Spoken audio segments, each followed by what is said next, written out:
మా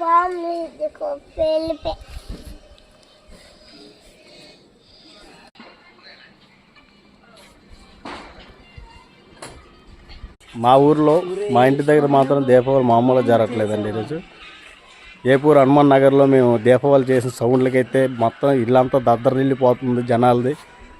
చూడండి ఫ్రెండ్స్, మామూలు బాంబులు కాదు, వంకాయ బాంబులు కూడా పనిచేయవు ఇక్కడ. ఫుల్ వీడియో అయితే పెడతామండి. గురి బాంబులు ఎంత గురు, ఎంతకు తీసుకున్నాం? 300కి తీసుకున్నాం అన్న, 2 కట్టలు. ఎలా పేలుతున్నాయి? సూపర్ పేలుతున్నాయి. వంకాయ బాంబుల కన్నా గట్టిగా పేలుతున్నాయి. ఈ దీపావళి మనకి ఇవే బెటర్ అంటారా? ఇవే బెటర్ అన్న, చిన్నపిల్లలకు కూడా ఇబ్బంది లేకుండా చేసుకోవచ్చు అన్న మనం.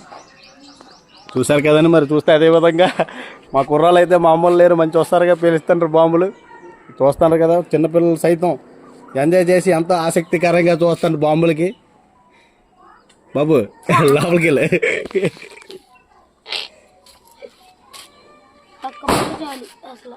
వెళ్ళిపో, పారిపో, వెళ్ళిపో, లోపలికి వెళ్ళరా. చూసారు కదండి, ఇప్పుడు చూడండి, మామూలు సౌండ్ కాదు, దద్దరిల్లిపోతుంది చూడండి. ఓ చూడండి.